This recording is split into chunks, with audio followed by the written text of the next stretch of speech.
surprise, surprise, it's Hannibal. I'm going to be the one introducing Knobs today. We're going to be sitting down for this. The Hannibal TV, our YouTube channel, has over 70 million views, has just over 100,000 subscribers. So I know all of you here are subscribers. Thank you, Hannibal. I appreciate that you all Thank came you, for this. Hannibal. This is the very first comedy show that Nasty Boy Knobs has ever done. So this is a historic night. We're going to move some chairs over here because he's not going to stand the whole time. Why not? Why not? Why not? Because he's big enough that if he passes away before Kamala, they're going to donate his legs to Kamala. So I've known Brian Knobs for a few years now. I think I had two shoot interviews. His has just been posted, has over 6,000 views in less than a week. His is tied with Marty Jannetty's as the funniest shoot interview I've ever done, so there's huge expectations for this. But let's welcome to the stage former WCW Hardcore Champion, multiple-time World Tag Team Champion, Nasty Boy Brian Knobs.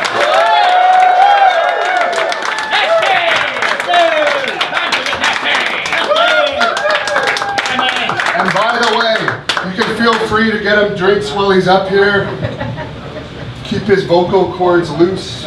Sure, I'll have a Bud Light if you have one. Well, pick one out. Who wants to get me one? I'm ready. How you guys doing today? First of all, thanks for having me. You know, I've been, man, in these parts for a long time. It must have been back in the WWF days, because I don't think WCW came up to Ottawa and Hall too much. You know, it was always WWF, but we had some good times up here with a lot of good friends. A lot of good friends of mine ain't here no more, but Davey Boy Smith and Mr. Perfect and you name them, everybody came through here and we were always dropping and stopping. And then I think it was in Ottawa closed early, and then we had to go to Hall, and they were open like 2 hours more for drink or that. So you had to rush over for 2 extra hours, and I don't know if it was worth it or not, but had a hell of a hangover in the morning catching that plane, that's for damn sure. He actually main evented the Robert Gertay Arena back in about 1993 against the Head Shrinkers. It was the Nasty Boys against the Head Shrinkers. Lots of great matches at the Ottawa Civic Center over the years. You probably don't remember, but do you have any memories other than Hull closed later than Ottawa from this city? You know what? Always the fans. The fans were always so good up here.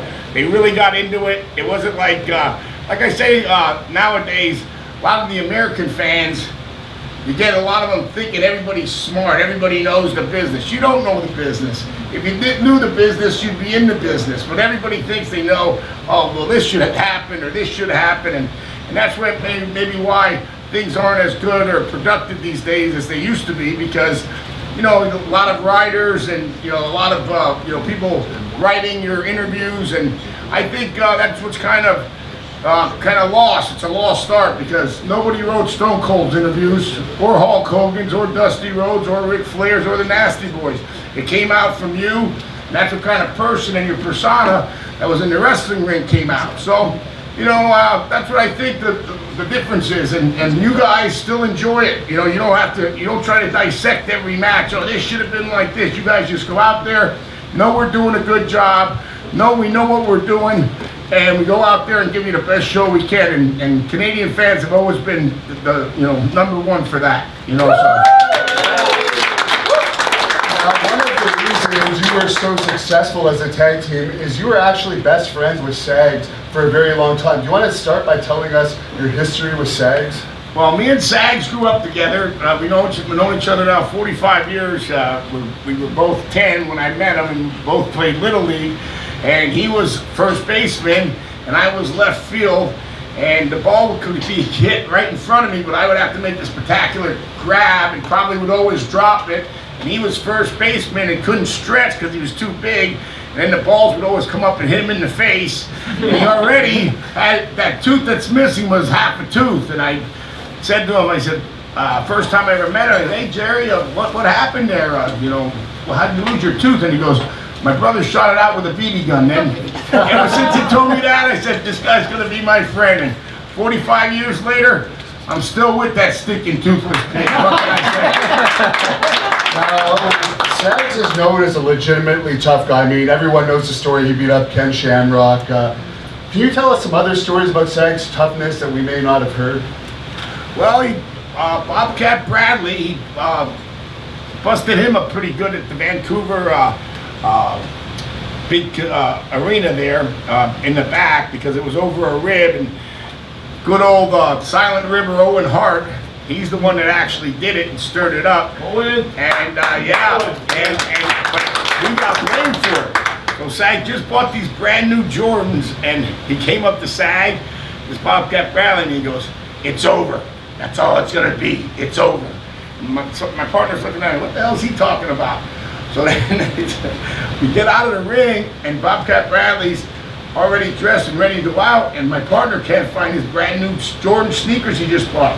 Here, Bobcat Bradley shoved them in the coffee pot. They were just soaked full of coffee. They were ruined. And Sag went out there with just a towel on and caught him right before he left the building, right in front of the fans. The towel went down and Sag naked just beat the living, stopped a mud hole in his ass. I mean, Sag busted his hand on his face. And not too many people know about that, but the guy's name was Bobcat Bradley and beat the living hell out of him, you know? And a lot of people don't know, you were actually in the military. What trade were you in the military? I was in, I went for 13 Bravo cannon crewman. That was the one where I got a $5,000 bonus, and you lived half the month, 3 months, 3 weeks out of every month, you were out in the field playing war games. So, it wasn't the best job. So, but was there for about 2.5, 3 years, and then got released. And my partner for eating too many cheeseburgers, yes. I understand. He actually wanted to get released, so he ate and ate and ate until he couldn't fit the uniforms anymore. That's legitimate. Well, I was like supposed to be 210 or 208, and I was 210 at the time. And I just went home, and Sag was at home, and he just got kicked out. He had a scholarship for football for Virginia, and he just got kicked out of college for hitting the home monitor over the head with a keg of beer. So he was at home going, "Do you really like it in there? I've been in 3 years of it now, and now they want to maybe ship me somewhere else, but now they're trying to get rid of me because they say I'm overweight. I'm 2 pounds overweight." So in that whole month I was home, me and Sag proceeded to eat at McDonald's about 35 to 40 cheeseburgers every night. Every night? Yeah, every night. I came back, I was 275. They flipped out. They said, "Yendrivich, you got a month to lose it or you're out of here." And so I got an honorable discharge. And then, then what's so funny is 26 years later, I'm in 2009, me, Jimmy Hart, and Greg the Hammer, we were in two divas, Kelly Val, SoCal Val, and Kelly Brooks. And we went over for our troops to Iraq. And we were over there for 30 days, and yeah, and I never, I'm always drinking a beer here and there. And Jimmy said they have them on the base. So when we got there, it's a Muslim country. There ain't no damn alcohol over there. I went, "Well, damn, Jimmy, at least you could have, told me if you wanted to send me to rehab, send me to rehab. You didn't have to bring me to Iraq and say, hey, there's no over here, so you're stuck for 30 days." But it was a really good experience. And when I was in Missoula, this black gentleman kept yapping and he reminded me of Lawrence Taylor, so I finally said something to him, and then I was sitting with the troops, and he goes, "Why don't you come over and sit with my people?" And they were civilians, and I said, "Well, I'm here for the troops." And he said, "Well, I used to be a soldier. I was a soldier back in the day, Bob." And then it just clicked, and I said, "Is your last name Barry?" And he said, "How do you know that?" I said, "Sergeant Barry, it was my battery commander from my back when I was in Fort Hood, Texas." Yeah, and he never could pronounce my name. He always could call me Ski. My real last name's Jandrizovitz. Now you know why I switched it to knobs. I used to chew on doorknobs when I was small and play with knobs, and my uncle gave me the nickname Knobs, So anyway, he went that night when I was signing autographs for the troops, and he stood next to me the whole time, and he was like he was back drill sergeant again. "This is my soldier. I trained him. He's a professional wrestler now." It was so great. But 26 years later, I ran into my battery commander in Mosul, Iraq. So I thought that was pretty cool. And then to go back to the story I was just telling you before, I went up, and my first time on ESPN, AWA Wrestling, and me and Sam were both single wrestlers, and Radio Cripper Steven said, "What's your name, kid?" I said, "Brian Andruzovich, sir." And he went, "What?" I said, "Brian Andruzovich, sir." He goes, "Well, you're going to have to change that shit." And I went, "Brian Knobs?" He goes, "That'll work, get out there." So that's how Brian Knobs got, the name got made. I used my nickname and my first name put together, you know? What was Ray the Crippler Stevens' drinking song? You must know it. He used to sing a drinking song whenever he would drink. Oh, I don't know. I remember Amasu Saito's was San Francisco. I left my heart in San Francisco, so he might have been, they used to do that a lot, and Pat Patterson was a big karaoke guy too. Still likes to get, still likes getting on that karaoke. Still thinks he's a good singer too. What's up with the rumor? Let's get into this now. This is a little early, but what's up with the rumors on Pat Patterson? There's all these rumors about him and Steve Lombardi and him and Jim Powers and all sorts of stuff. Did you ever notice? I know you might not be his taste, but did you ever see anything like that when you were back there? Well, we won the belts, didn't we? No, not really. Pat was always really nice, and you heard things. So, to each their own. Who cares? You know what I mean? As long as everybody gets along, who cares? Who cares if this person's this or this? What color they are, what nationality, what they want to be, if they want to even be a transgender. Who cares? As long as they have respect for one another, and just show respect to people when you're out there. That's the way you should live life. I mean, don't too much bullshit going on these days. True or false? Did anything happen between Patterson and Steve Lombardi, in your opinion? Well, I don't know, but they shared a king-size bed together one time. That's all I know. Now, you mentioned the AWA. That was a huge territory back in the day. Definitely one of the top three. There was AWA, WWF, and NWA. Yeah. How did you get booked in AWA, and what are your memories of Vern Gagne? Well, we actually, when we, all the bullshit happened with, me getting tossed out of the Army, getting tossed out of college, we were in a lot of barroom fights every weekend. That was our thing, all these muscle-bound guys that thought their shit didn't stink, all the bodyguards at these clubs, and that was our deal. We're going to take you out. We're coming in to take you out, boys. And then that's pretty violent there. Where my dad worked for the police station actually, fixing the cop cars, and he was the chief mechanic there. And Matt Millen, who's a pro football player for actually the NFL. 4 Super Bowl rings. He had 2 with one with Oakland Raiders, one with the LA Raiders, one with Washington, one with San Francisco. So he played, and then he went to Detroit and went to be a GM, and he still got paid, but he didn't do a very good job. But Ford liked him. He kept him around for 9 years. But he's the one that took us to his house and said, "You guys are screwing up, and I think you should try that. Why don't you try that pro wrestling, Knobs? You always liked it." So we said, "All right." And at the time, in Allentown, PA, they used to have television tapings there. So when television tapings... You're from Allentown, right? Yeah, I'm from Allentown, so they used to stay at the hotel right there, right down the street from Sags' house. So we got the guy who managed the place, knew some of the wrestlers, and he knew George the Animal. So that night we went to bother George the Animal, and he had a girl with him.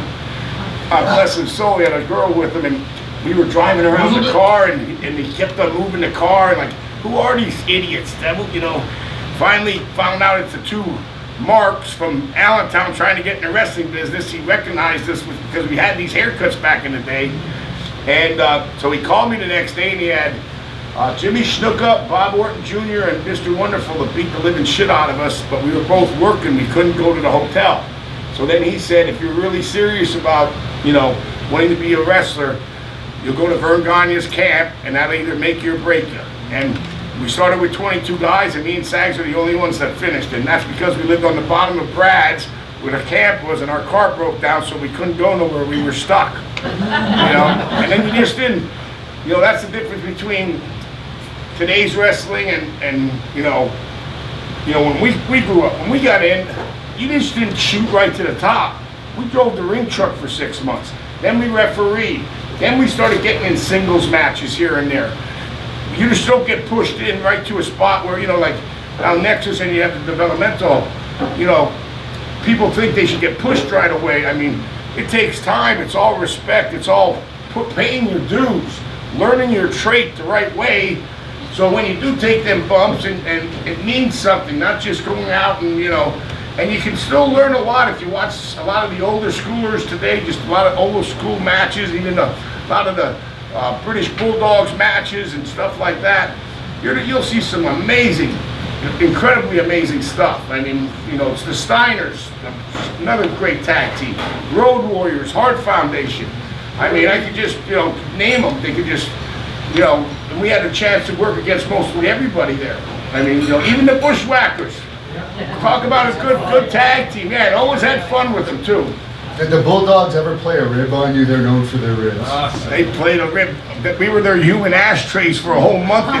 We sat in front of them, and Dynamite would put his cigarette ashes in our head. It would burn our head every once in a while, but we didn't know it till the next day. We go, what the hell? And you go, that fucking Dynamite must be putting his ashes out. He was using Sag's flat tops as ashtray lids, So, but he took a liking to us, and to this day, even at the end there, he always asked about us, and through Brett and Harry Smith, who went to see him at the end, and it was really terrible because he lost a lot of weight and everything, but he was a generally great guy. He really was a really good super guy, and that loved the business and did almost everything for the business, and and that's how you wind up when you do that crazy stuff, because he was doing that crazy stuff before nobody else was, and he was Tiger Mask back in the day. Watch some of the stuff he was doing. I mean, Eddie Guerrero copied a lot of it. Chris Benoit copied a lot of it. I mean, there's, if you just go back, even all the way back, you're going, you just think about, they had that documentary on Andre. Nobody understands, like today, there are places that got things for big guys. But when he was doing it in Japan and flying, there were no big seats or nothing like that. He had to be crunched in, and at that time he was about 7'6", almost 600-700 pounds, and couldn't go really to the bathroom right in Japan, and everything was small, but he was going all over the world, selling out all the stadiums, back when they were doing back then. So it wasn't like back in, when Andre was wrestling, they weren't having good houses. They were selling out stadiums all over the world. I mean, like Ric Flair.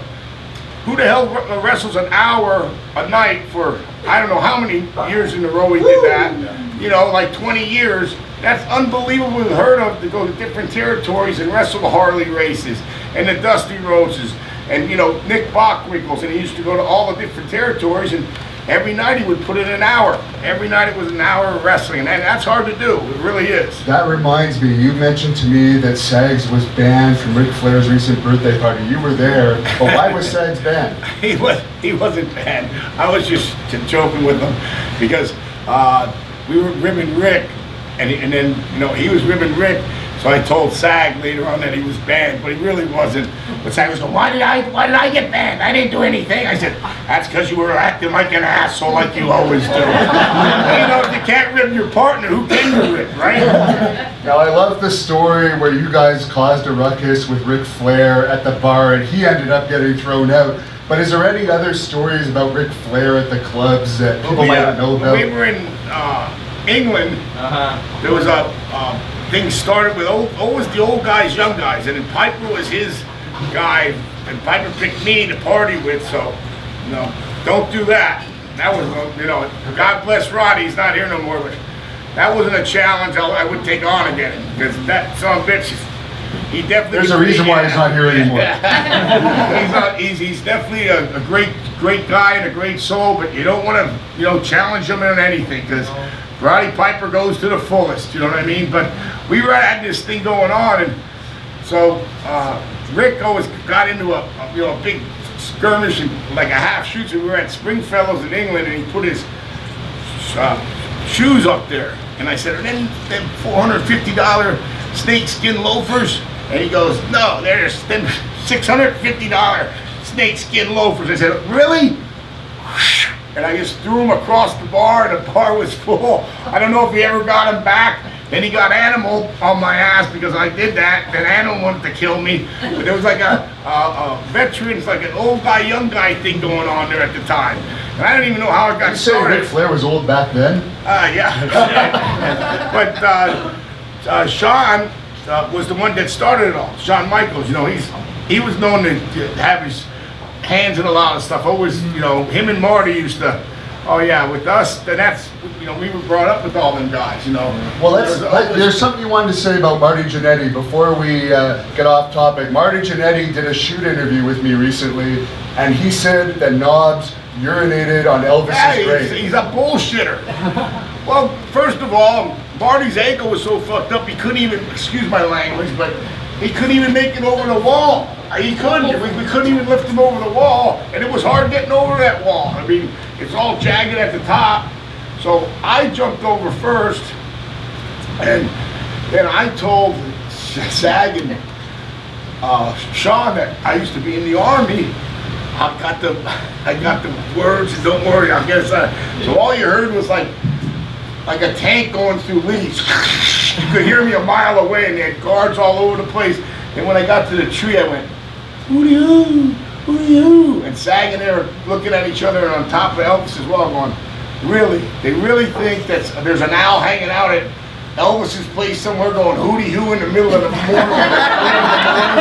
you know? So we made it up there.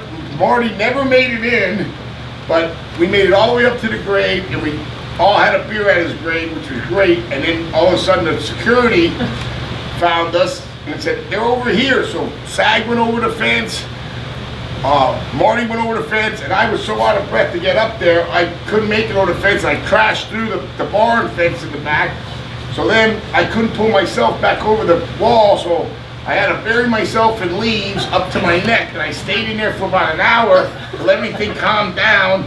And I was real quiet so I could find the smallest spot in where his wall is, because there's a couple spots that goes down there where I could grab and pull myself over. This is in Memphis at Elvis's old house, right? Yeah, For anyone who doesn't know. Yeah, but Marty said he was there, and I shouldn't say this or shit. I said that Knobs just went and got up and urinated on Elvis's grave. I said, I didn't do that. Marty wasn't even there, the fucking liar. What the hell's he doing? He's making up his own stories like Hacksaw does in his book. Hacksaw uses half of our stories to explain his stories. And he said to me, whoever writes the book first, kid, gets to tell the stories. Well, you tell us a story about Hacksaw. He's been to Ottawa lots of times. He used to wrestle for Great North Wrestling. What story do you have about the big Hacksaw Jim Duggan, who I introduced when he was in Ottawa doing a comedy show a few years ago?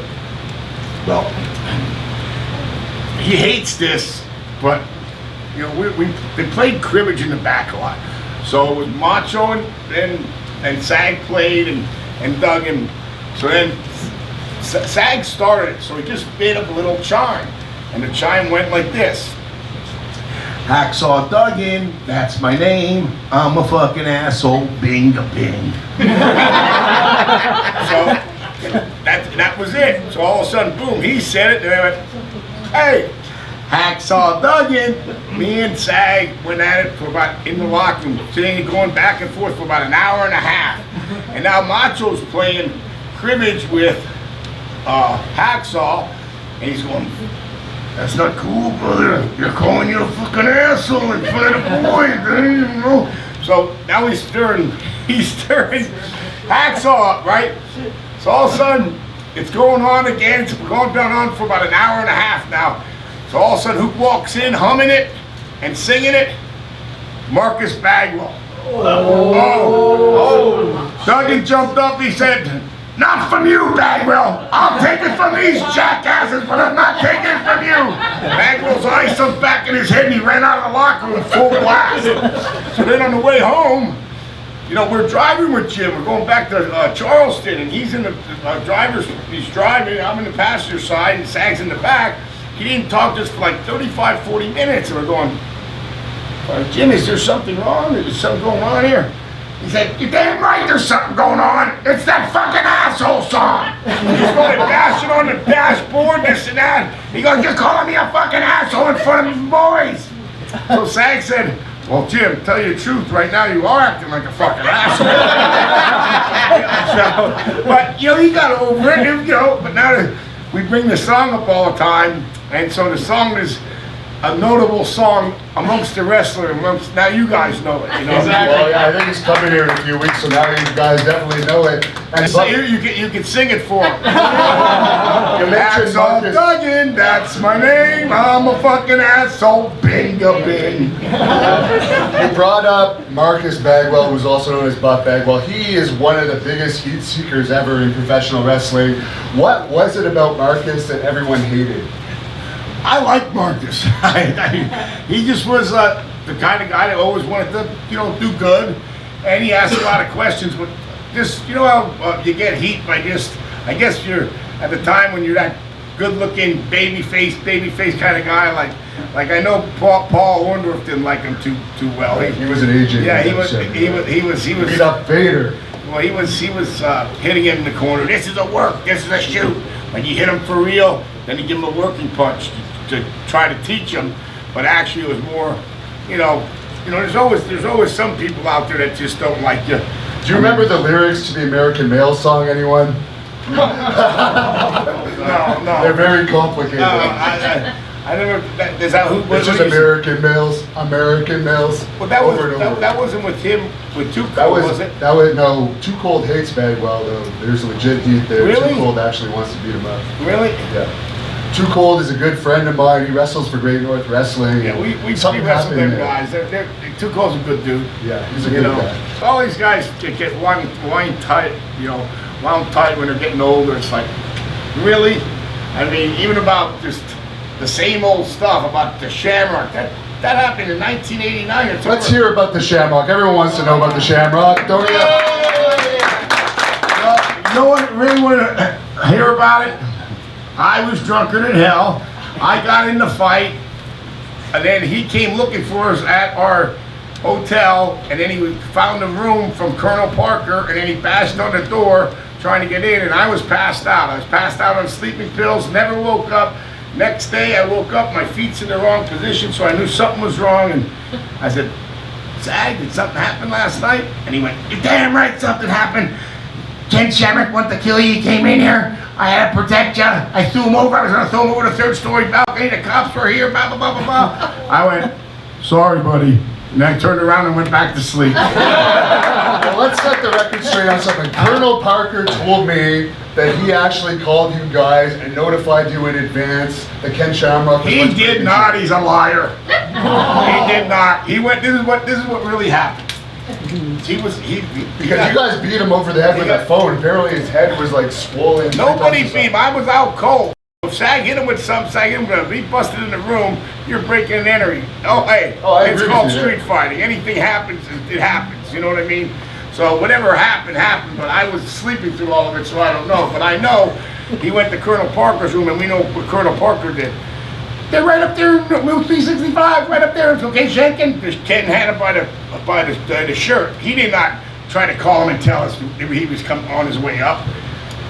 Fucking Robert Fuller's a bullshitter, even though hopefully he's doing good, because he did.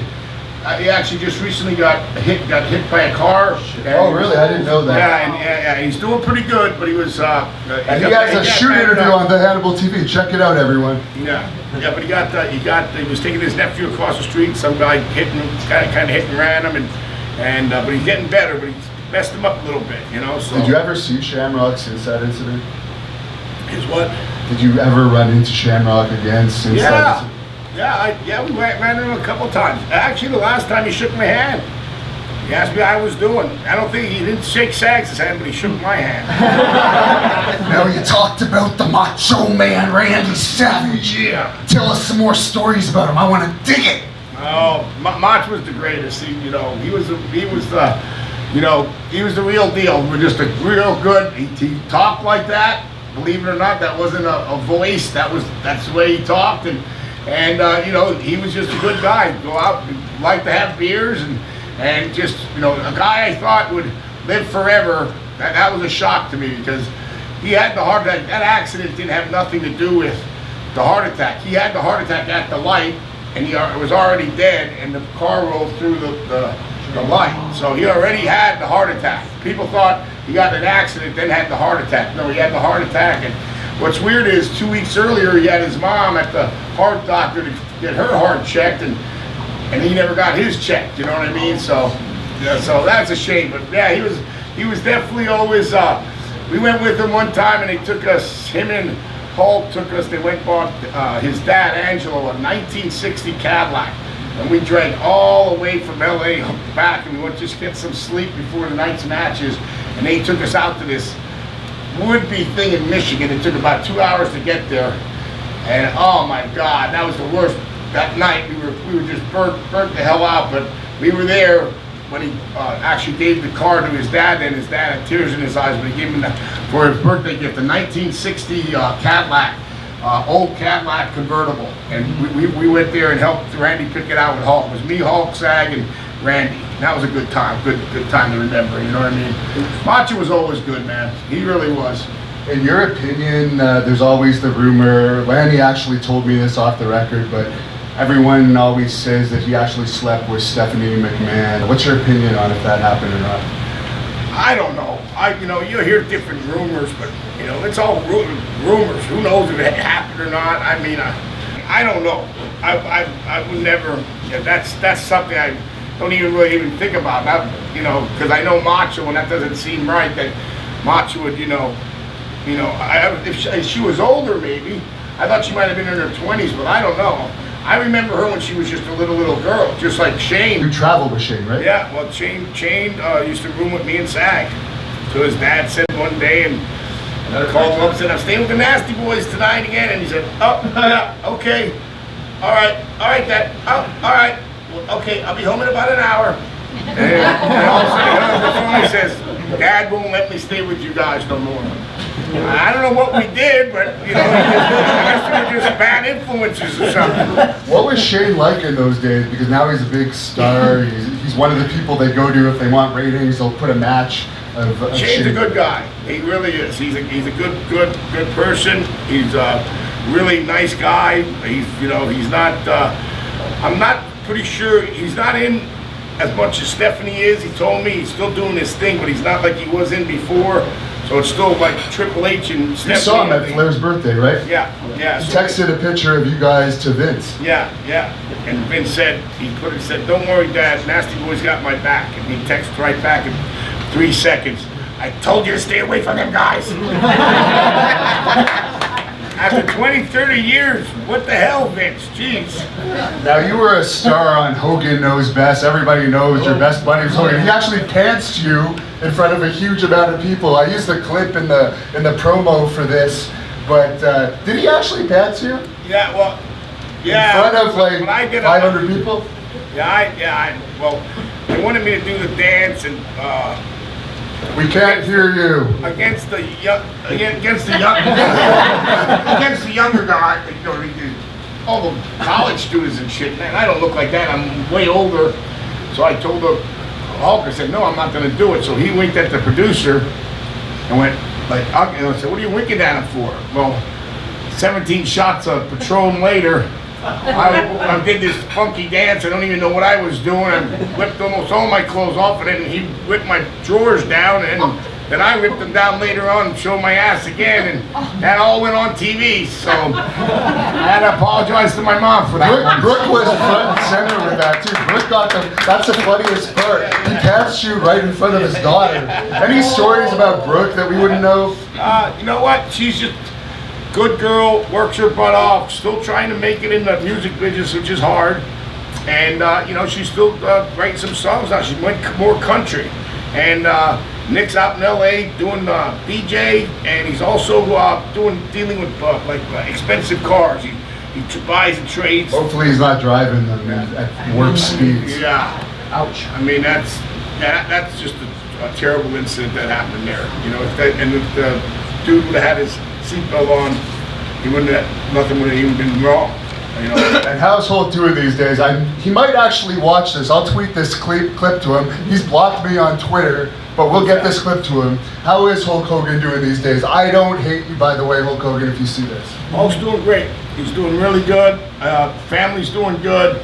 And, you know, he's been through a lot of stuff lately. I mean, you know, you got to admit, and he's just a good-hearted guy. I mean, he really is. If you know, he's the Hulkster for a reason, man. He helped his business out, you know. I mean, whether you like him or dislike him, you can't say he's not one of the tops. You know, him and Flair are right up there, neck and neck. And you know, there's a lot of other guys, you know, like Bruno Sammartino and guys like that, Andre the Giant.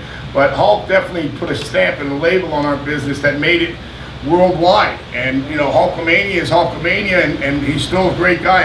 I never saw him turn down an autograph. Rarely did I see him ever cuss anybody out. It's usually while he's eating. He'll tell them to wait till after he's done eating, but he's always there, shake a hand, you know, hug a kid. So, you know, you got. To me, he's a true professional, true role model. And brother, you must have a Hulk Hogan impression, brother. No, brother, I don't. I've been listening to him so long, it's just wedged into my head. You know what I mean? Him and Macho Man, Jesus. And then you got Flair behind that. Woo! Woo! I love Ric Flair. But you brought up Andre the Giant earlier. You must have a story or two about the legendary Andre the Giant, who could drink more than any other human being I've ever heard of. Well, first of all, we didn't like him at first. We were wrestling in Tennessee, and we went to see Mr. Perfect and a couple of our other buddies that were wrestling for WWF at the time, and he was in the back. And when we went back, we said we're going to see Mr. Perfect, and you know, and he said, "Get out." And we said, "Well, we're here to see Mr. Perfect. He's a friend." I said, "Get out." And on the third one, he pushed the table out of it, stood up. He said, "I said, get out." Me and Sag never ran so fast in our lives to get out of the damn building. So then, ever since then, I really, you know, disliked him. And then even when we were in WWF at the end of his run, he was overseas with us. And I went the first night and partied with me, Undertaker, and Piper took us to this Spanish wedding inside the hotel. Well, I missed the plane and I missed everything. They left without me, so I had to buy my own plane ticket, flew to Brussels, got my own cab fare, got in the back, thought I was late. I got in there and the guys weren't even near you because Vince would never fly to that one town. He'd fly somewhere safer because there was only one flight to fly there, and if you would miss that one, that would screw up the show. So them guys weren't even there yet. So here they come, everybody come in, and I'm sitting with my feet on the table, and I'm here, and Sag goes, "Oh my God, Nant's here." And I think Andre saw that as this young kid. He went out, did his thing, but he's there the next day to perform and do his thing, ready to go, and a lot of respect there. So that night he called me over, and we called him boss. He said, "You, come here." And I said, "Yes, boss, what's up?" "You sit down by me tonight." I said, "Yes, boss, whatever you want." He goes, "Tonight, you drink with me." I said, "Okay, boss, thank you. Yes, definitely." So he gets ordered 2 beers. He toasts them up to me. He goes, "The name of this tour is Don't Be a Knob." So I laughed, and ever since then we became good friends. I met his family in Paris and everything like that, and became good friends of his. And what a good guy he is, you know. And one guy I know you knew pretty well was Haku, who I had a little altercation with not too long ago. Has about 100,000. You're lucky. No, you get your ass he's kicked. lucky. It ain't over with me and Haku. Jesus. But I know You're lucky you didn't get your ass kicked No, handed to you. You know what? Haku Silver has platter. nothing on me. I can handle myself with Haku. But you've told me the Japan story. You must know other stories about Haku. People on this channel love hearing about the Haku myth. But that myth is going to be rectified when he steps in the ring with me. Maybe on a Legends of Wrestling show in Florida in the future. Maybe that could happen. But, you know, when you see a certain person wipe out about 12 cops armed and loaded to the gills and just, you know, threw them around like a bunch of rag dolls in East St. Louis. And you wonder why he can't get across the border. And they beat the hell out of him. But the next day he was there to wrestle, but they put a beating on him bad. They were there, Billy clubs, You were there for everything. that? No, I wasn't there for that trip, but Tito was there rooming with them, and he iced him down when he came back, and he said he couldn't even recognize him. His face was so blown up, and they hit him with, cops hit him with their batons and maced them and all kind of shit, tasered them. But yeah, that's one tough son of a bitch you gotta go after. So God bless you. Let me give you Undertaker's ritual right now. That ain't gonna happen. But speaking of Undertaker, you mentioned him a couple of times. Everyone loves the Undertaker here, right? Undertaker, Mark's always been a great friend because it was me, Sag, and Mark that actually went to the WWE together. And he's still there and we're not, and he's living in a big house and I'm not no more. So, no, we're in WCW together, and me and Sag and him both all broke in November of 1990, and then we went for the belts.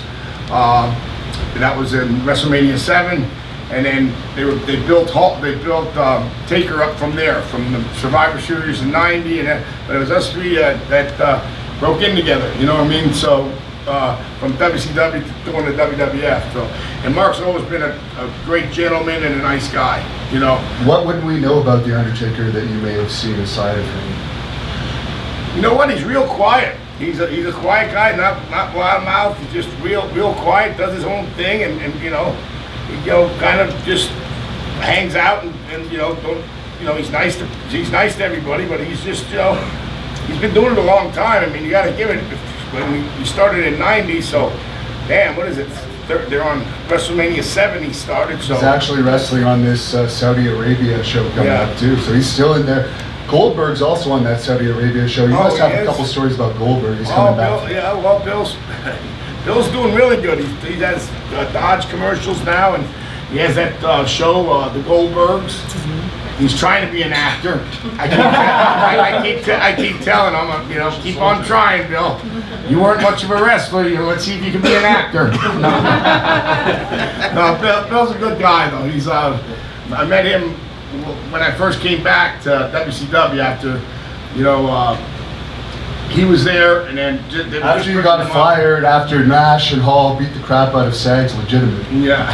They injured him. They injured his neck. They injured his neck, but they got Scott got the shit kicked out of him, but Kevin didn't. Kevin somehow squandered away from that one. I don't know how he got away from that one, but it all happens, and all these stories are old. It's like, geez, get on with your life.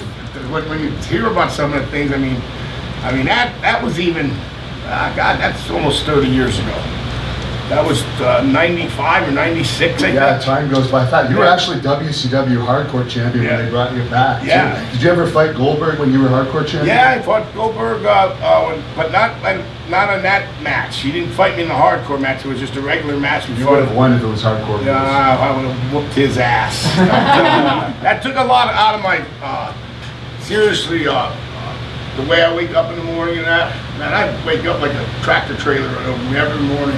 And it definitely was for that last 4 or 5 years when I was wrestling on my own, and it was hardcore. And they weren't buying anything from the buildings. We were using regular stuff that, like if we went to Ottawa, we were using the stuff that was at the building for the last 20, 30 years, like cast iron trash cans, the kind that, actually give you a concussion if you get hit over the head with them, and the big padded wooden steel chairs, and tables that weren't, cut open and spliced, and all it would have took them was $100 to go to Home Depot and buy some stuff that we could use so we wouldn't kill each other, you know what I mean? And I threw Finley through a table, and it was made of Formica, and it nearly cut his leg off. It came down like a hatchet. His leg was hanging off. I took my shirt off and put it over it, called the medics right away, canceled the match. And he was in the back, and I got one cut right down here, and I was asking for all kind of pain medication. Not Finley. He didn't want no pain medication. Just sew it up, he says. Just sew it up. I went, damn, your leg's hanging off. What do you mean just sew it up? That's one tough Irishman right there. Fit friendly, yeah. I actually heard Ken Shamrock say that pro wrestling was harder on his body than mixed martial arts because you're taking that punishment day in and day out. Every day, and you're not throwing just 3-minute rounds or 5-minute rounds. You're going, sometimes you're out there 10, 15, 20 minutes, 25 minutes, 30 minutes, and you're out there every night. Back in our day, we were 300 days a year. We were Saturdays and Sundays. We were doing, we do a gig, wrestle in the afternoon like this, then get on a plane and then go somewhere that would be close, would probably be an hour away, would be Toronto. So go here during the afternoon and Toronto at night. And we were doing that forever. Saturdays and Sundays, double shots. And it takes a wear and tear to your body. I mean, all the guys I know now, that's been in the business a long time, everybody's kind of injured and beat up. You know what I mean? Not nobody that I don't know is, walks right or correct or anything. Even some of the biggest and best bodybuilders in the world that are in the business. I mean, look at Lex. I mean, God, I love him to death, but he took a turn when he used to be the total package. Now he's in a wheelchair, and ever since he had some kind of herniation deal with his neck, and it definitely takes this business takes a toll on your body.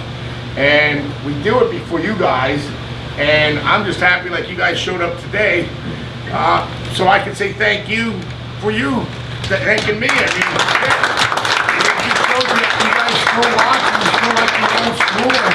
And, to me, old school always ruled because it was a different time back then. The managers, they had the tag teams that were tag teams. They had even midgets. I mean, they had every sort of variety put together, and they still kind of don't have that these days. I mean, you don't have too many of the characters. Like you had the Hacksaws, you had Jake the Snakes, you had Big Boss Mans. Everybody had kind of a different kind of character or different kind of gimmick. Now everybody has the small shorts, small tights. Everybody's tattooed up. Everybody looks the same. I mean, to me, but they still go out there and bust their ass. I can't say that. I watch some of the stuff they're doing, and I say, if you keep doing that, you're not going to last very much longer. I mean, coming off the top and landing on the floor and doing them flips and all, eventually you're going to blow something out, So, but I do take my hat off to all of them. I mean, I really do. But, I wish they would bring some of the older stuff back. A couple good managers here and there is always good. There used to be all kind of managers. You had Bobby the Brain, Mr. Fuji, you had Slick, you had Mouth of the South, Jimmy Hart, baby, Now, one casualty of the wrestling business is the Ultimate Warrior. He unfortunately passed away in his 50s. Do you have any stories on the Ultimate Warrior? He's always a popular subject on my channel. You know what? He was a strange character. He was always out there doing his own thing and got into politics and all that stuff. But he's another guy that I was very surprised on because he always watched what he ate, but didn't drink a lot. It wasn't a big, this, that, the other, and he always took care of his body, man. That was one of, his body was his temple, and then winds up, right after he gets inducted, and then after Raw, he dies in the airport parking lot of a heart attack. So you just wonder how the hell, a guy there that took care of himself, like Mach was another one. Because Mach took care of himself like that too. He, no butter on the chicken, and me, I'm the other way. I lost 100 pounds and I gained it all back already. What the hell? How can you do that? I'll tell you a story here. I got invited to when we were doing. They didn't have it for Hogan Knows Best, but it was a charity event, 5,000 plate per person. So Linda invited me and my wife, and then we were the only wrestlers that were invited, and everybody else were, Hulk's friends. And one guy named was Bob Basham, and he owns all the Outback Steakhouses, owns them all. He's the top guy, and he was along on the trip, so I got kind of gooned up. So I was calling him Outback Bob, giving him smacks on top of the head. So then on the way home, we were driving, and we had one of them a country star, music star, rock and roll bus, so everybody's sitting in there, and I went in front of him and I shot him the moon. Well, I didn't know the guy was going to take a left-hand turn, And my ass came right back and went right in his face. So the next day, I think everything's okay, you know.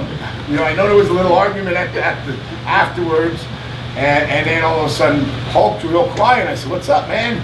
He goes, "Remember what you did last night?" I said, "Yeah, we were having some fun, this and that." He goes, "No, you shot the moon at Bob Basham, and the bus driver took a left-hand turn, and your ass went right in his face."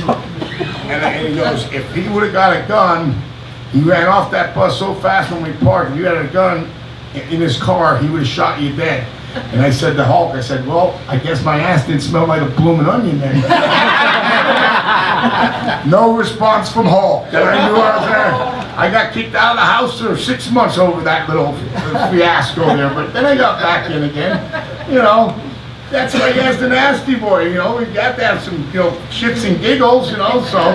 Speaking of your home life, you're actually the brother-in-law of Greg the Hammer Valentine, who I recently please don't mention that, no. What's it like being a brother-in-law with him? He's an interesting character for sure, but he did do a great shoot interview that I encourage all of you to check out on the Hannibal TV.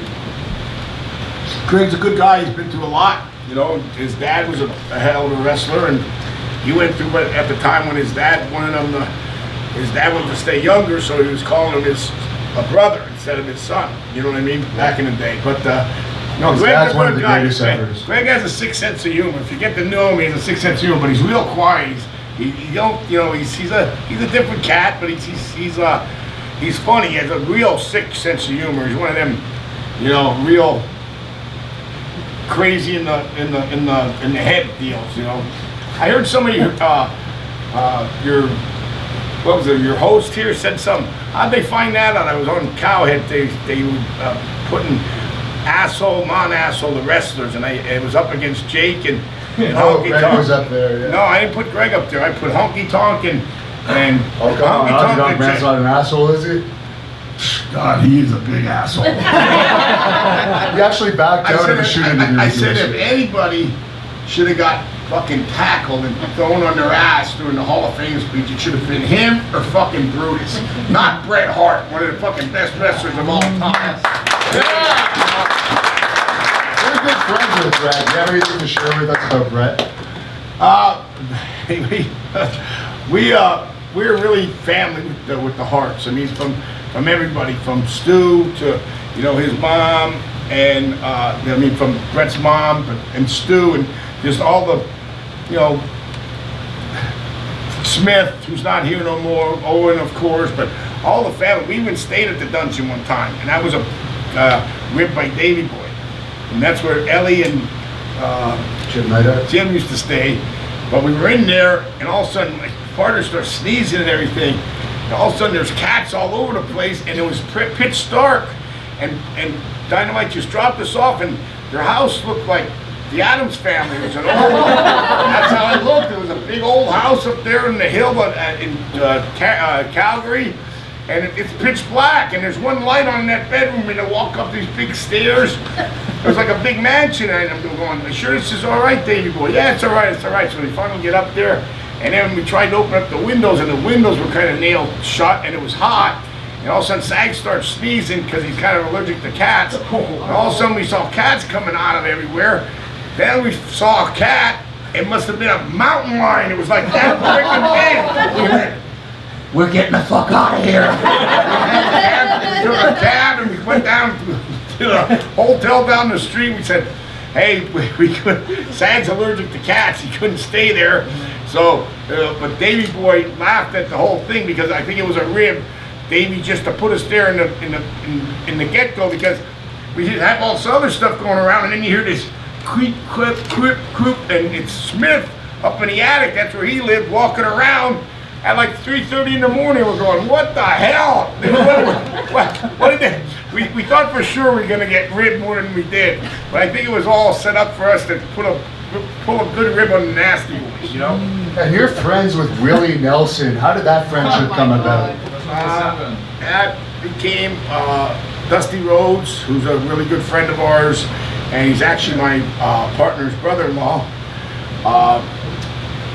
Said, "Would you like to meet Willie?" And I said, "Man, I would always love to meet Willie." And he sent over me and and Dustin and Zag, and they were playing in Clearwater, and they stopped the bus, and I met him that day. It was 1988, and from then on, Dusty kind of passed the torch to me, so I would go see Willie at Farm Aids and this and that, and we became really good friends, and I could call him anytime, and he's just a real great guy and humanitarian and just a good guy who would give you the shirt off his back. But yeah, we smoked a lot of good smoke on that thing.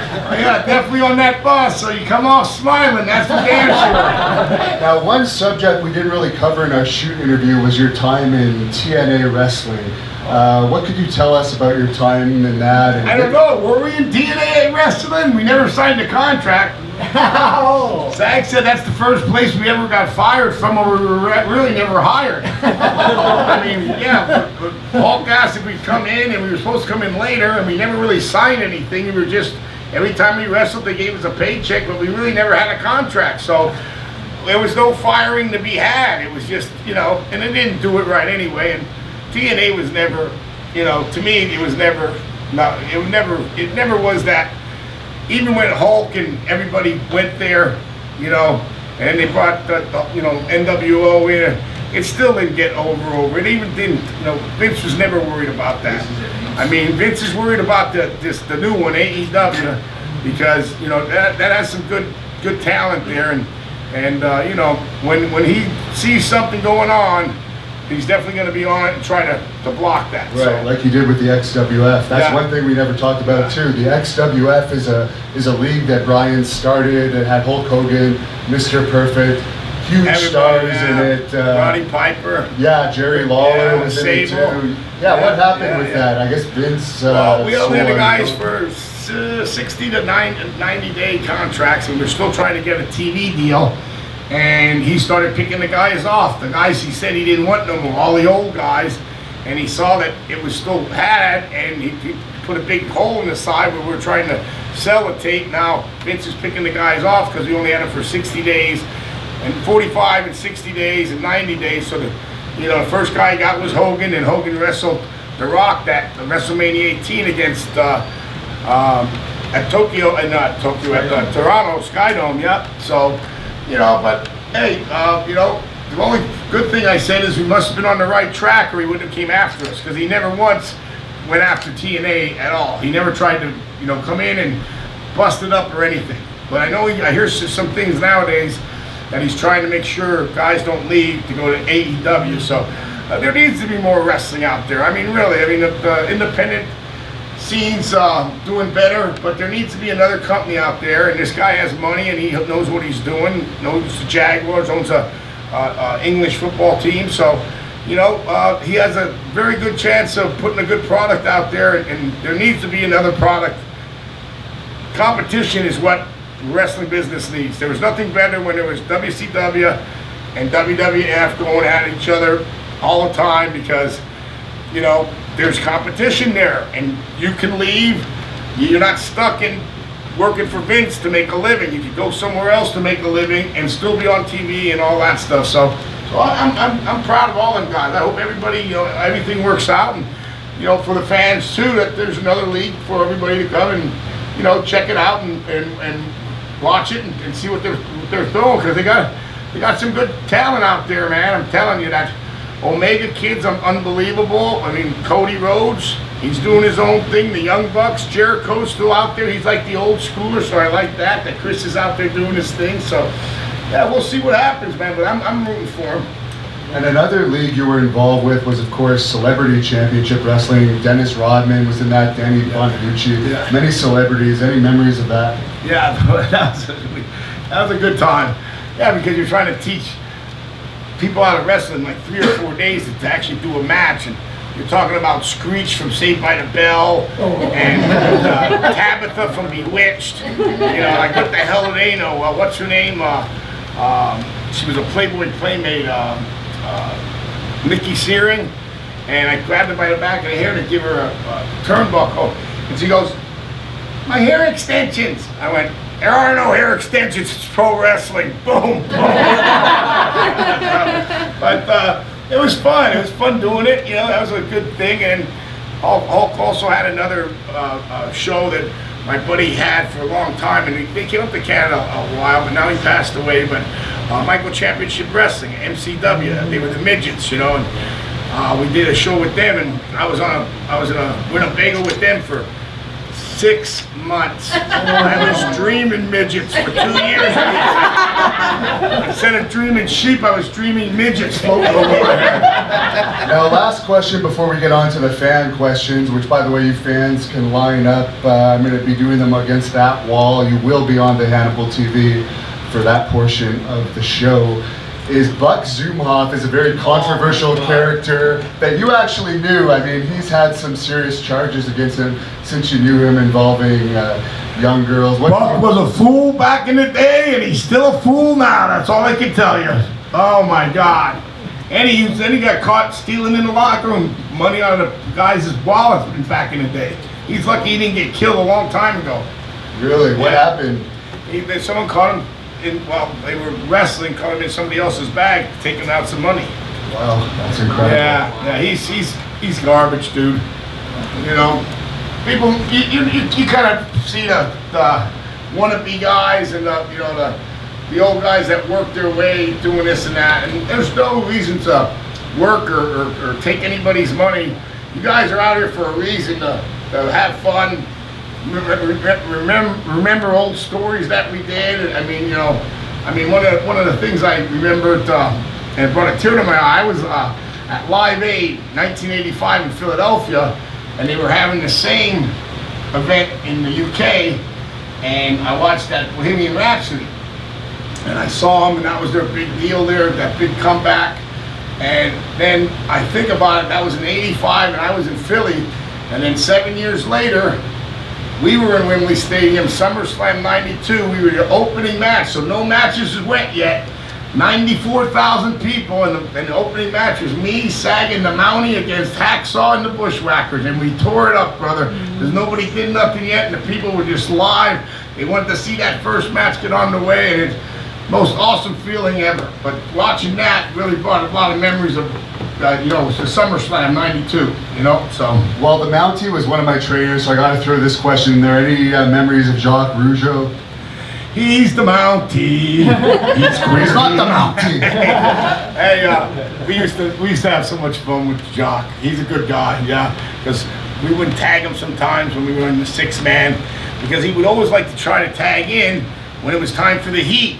When it was time to bump, his ass was always on the outside. Like, what the hell, bullshit to that? So one time me and Sag didn't tag him.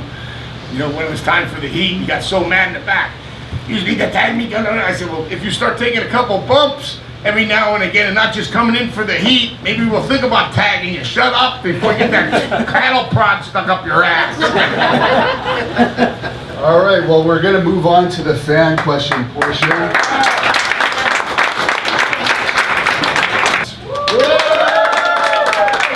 Coming out, everybody. I appreciate this.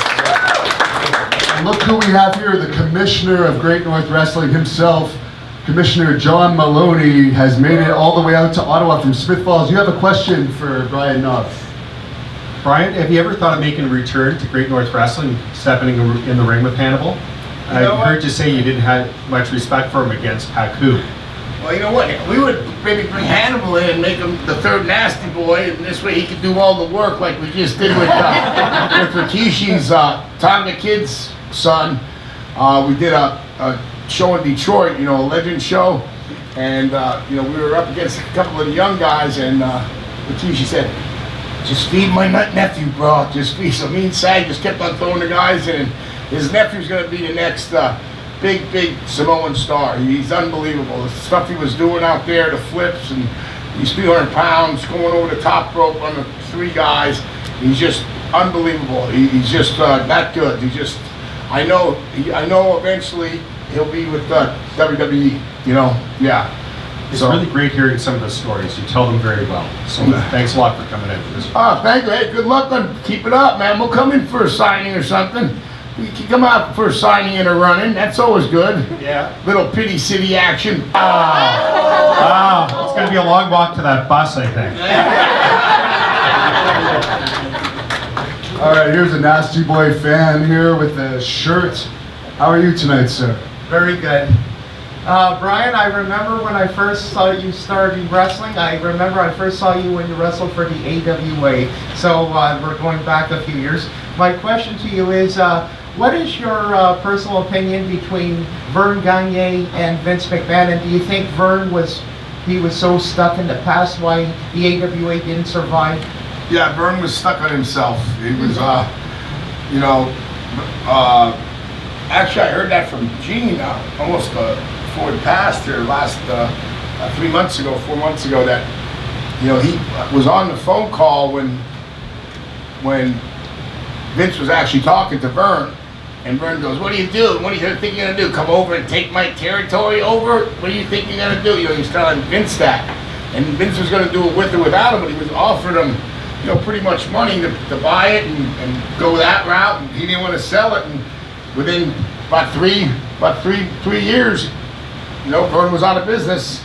You know what I mean? But if he would have worked with him, like Stu sold his territory to him. There's a couple different guys back in the day sold their territories to Vince, and Vince took care of them. So, you know, that was Vern's old stubbornness, that, you know, he couldn't be beat and all that stuff. You know, yeah. So, What do you think of his shirt?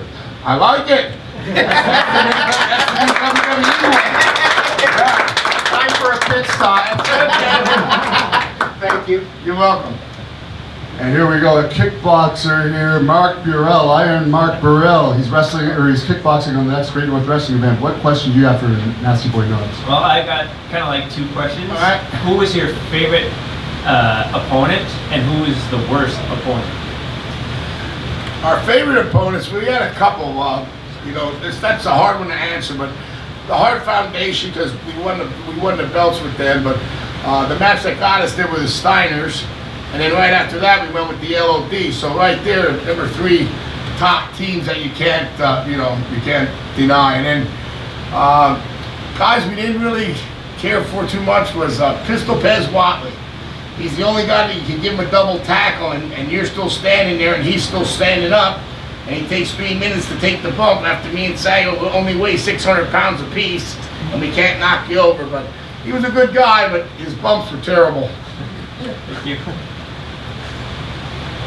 Here comes another one. How are you doing tonight, buddy? That's about yourself. Doing great.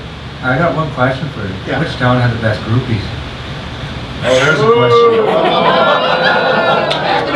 Back in the day when it was how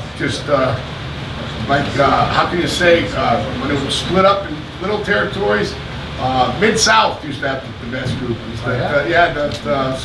Memphis, Jerry Lawler, Bill Dundee, that crew of guys. Nashville, Memphis, Louisville every Tuesday. They had their set, every Monday was Memphis, every Tuesday was Louisville, every Wednesday was Evansville. So, Sounds like a great time. Yeah, it was a great time. I miss them days. We have a lovely young lady here ready to ask a question to Brian Knobs. Okay, not a real wrestling fan, so what about when you were a judge on that show? What made you don't remember being, so I love reality TV, so Yeah. I'm sorry. Trailer Park Justice, I think it was. Yes, Trailer Park Justice. We almost had that on made a few mistakes, the producer did, but we would have been on the air. I wanted to make it all real, and they had to have it real cases, but have improvisational actors in there, and I think that's where it kind of took this flip, because if they would have had real, trailer court people in there, trailer trash, going through, this guy, pissed on my grill, and, there was stuff like that, and then I could have handled it, but they wanted to go with the improvisational actors, but real cases. Okay. So, but thank you for that. That's I still like that show. I'd like to bring that back. I enjoyed it.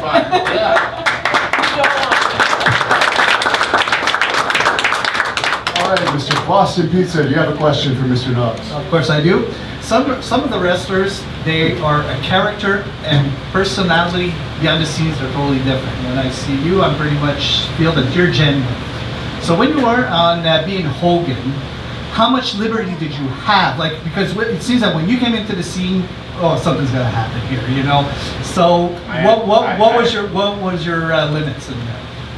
There was no limits. They told me what they wanted me to do. I got drunk, and most of the time I was drunk. It was a good gig for me because I was getting paid good cash to, you know, get out there, be myself and have a good time, you know. So, and it helped me out with other things because people didn't see. They saw the other personality of my, you know, my real side of not just nasty boy, oh nasty boulevard, of, you know, having fun and you know, always you know, having a good time. So that helped me out there too. I mean, we did it for 6 years, so that was a real good time. Perfect. Awesome job. Thank you, man. All right, sir, do you have a question for Mr. Brian Knobbs? Yes, first of all, it's an honor to meet you, Mr. Knobbs. Thank you, man. My question is a WrestleMania question. WrestleMania 7, I would like to hear your story with the experience with the Hart Foundation, winning the WWE Tag Team titles.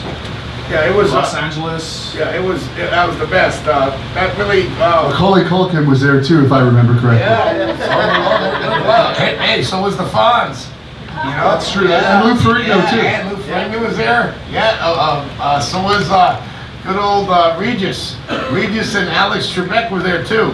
And Marla Maples, our president, one of his ex-wives. But yeah, that match will always be in our hearts because that's what marked us and labeled us as. It stamped us. We won the, you know, WrestleMania 7. We won the WWE World Tag Team Championship. So it wasn't at a SummerSlam or something like that. If you want to win one, you want to win it at WrestleMania. And yeah. So that was a good, and it was a good time. I watched it not too long ago, but all of their matches were good. I watched it from, you know. Yeah, they had all kind of different matches. You know, they had the model against Jake, the blindfold match, then the soap opera, Dino Bravo, and they had the soap opera with Liz coming back. Yeah, and all the people crying. I mean, that's talk about having the people. All the women. Yeah, that doesn't happen anymore. No, you don't ever see that. And they were actually crying that they're back together. It's like, I'm like, but that's pretty powerful shit there, you know? It was soap opera, like you mentioned. Just one more question again about WrestleMania 7. At first, the venue was supposed to be at the Coliseum. It was supposed to be a big venue, over 100,000 fans, but then it changed to the... Because the war broke out, remember? And so was there a threat to the show? If they were going to have it there, they would have had spend so much on security to make sure it was safe that nobody was going to try to go bring a bomb in or nothing like that. Was any threats or? No, just because the war broke up, they had to have it extra certified with security, and it was easier and cheaper to do it at the LA Arena than it was the Coliseum. But I would have still liked to have it at the Coliseum because that would have been 90,000 people. You know, at least 94,000. Even though I was at WrestleMania 8 was 68,000, and then Wembley Stadium was 94,000. So, yeah. Well, thank you, sir. Thank you, man.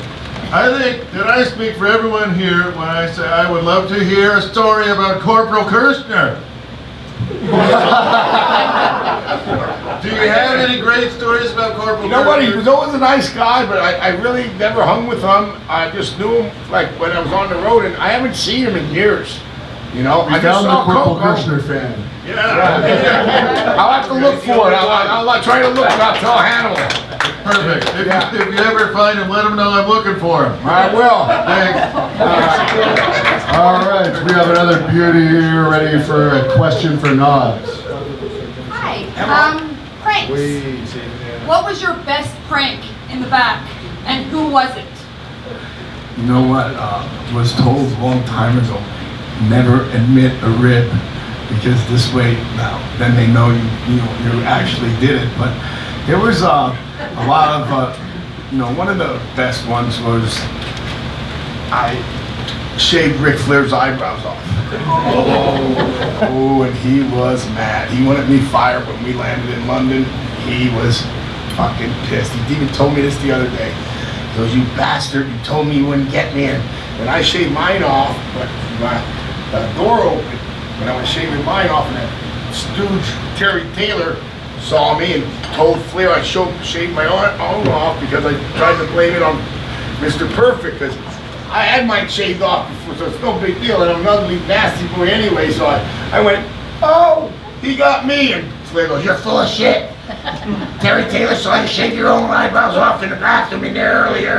And I went, that motherfucker bastard, you know. And I tried to blame it on Perfect because he was the most perfect guy to blame it on, because he did all kind of, we learned all that stuff from him, and he learned it from Mr. Fuji. So, you know, there was a lot of different, you know, shaving the eyebrows, you know, poop in the bag and stuff like that. Yeah.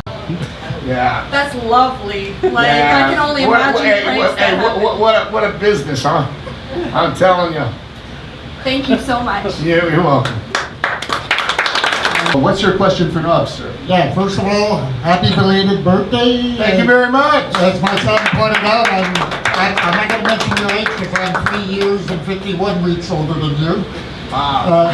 56, I can't believe it. I'm on the wrestler's death list since I'm in my 20s.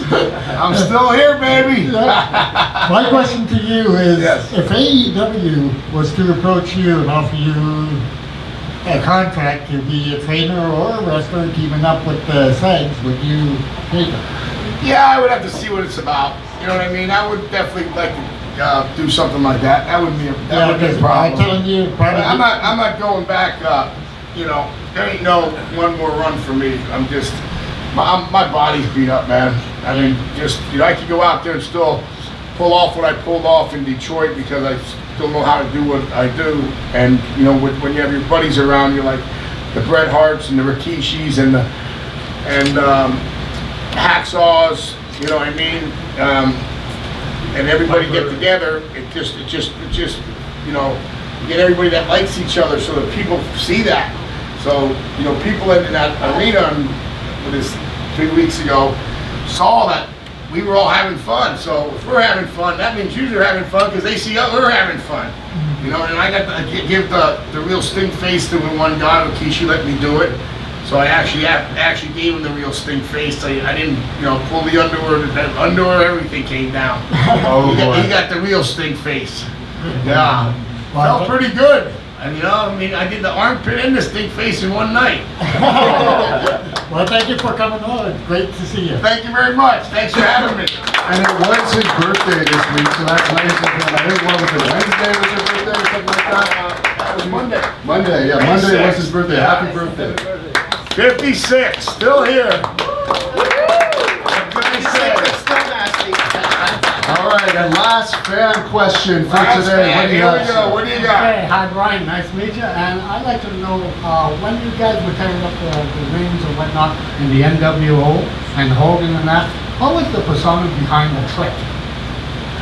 The persona behind the Click was just a bunch of guys, which Triple H and Hunter and Hunter and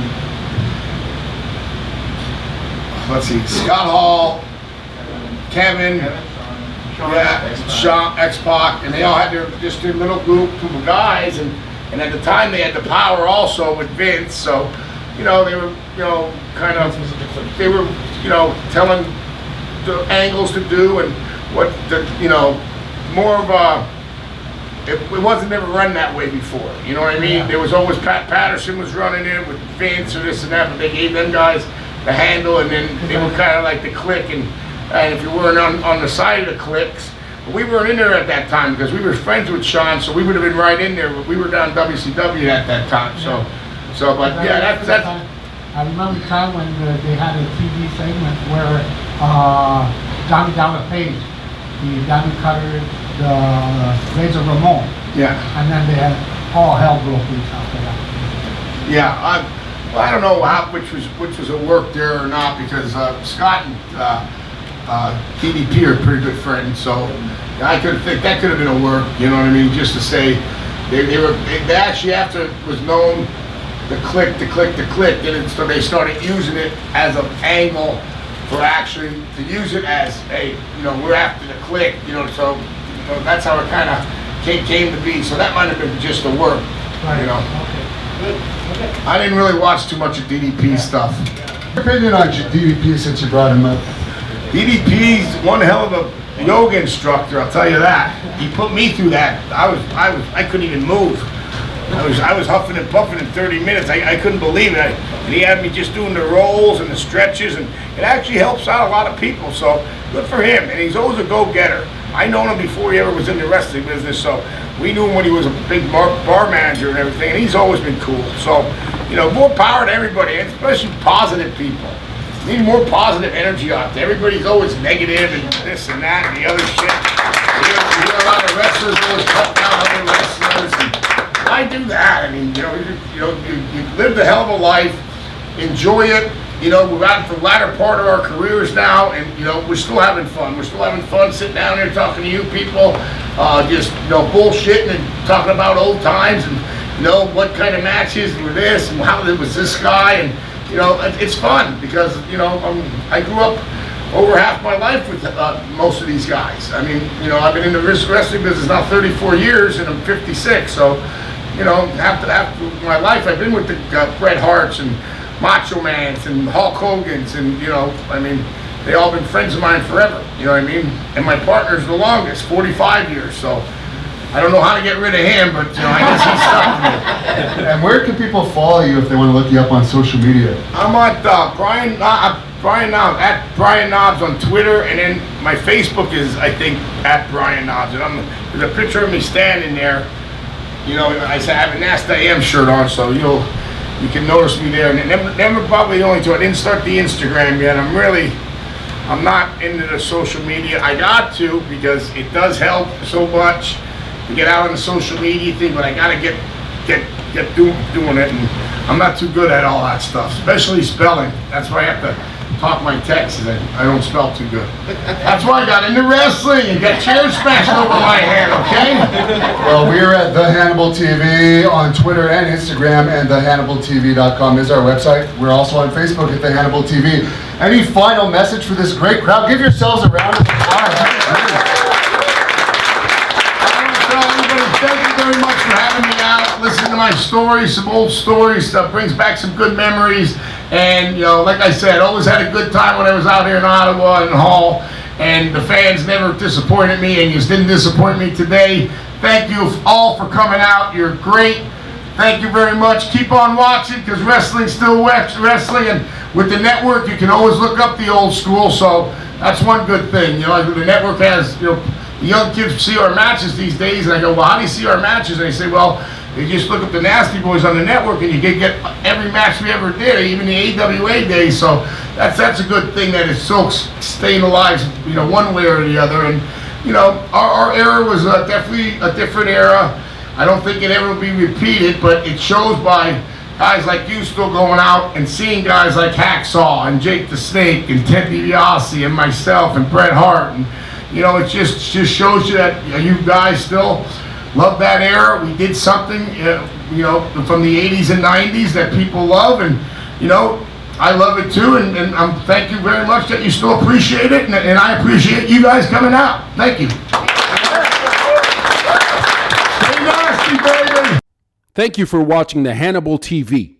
Please like this video if you enjoyed it, and click the subscribe button to not miss any of our latest shoot interviews, match videos, or news updates.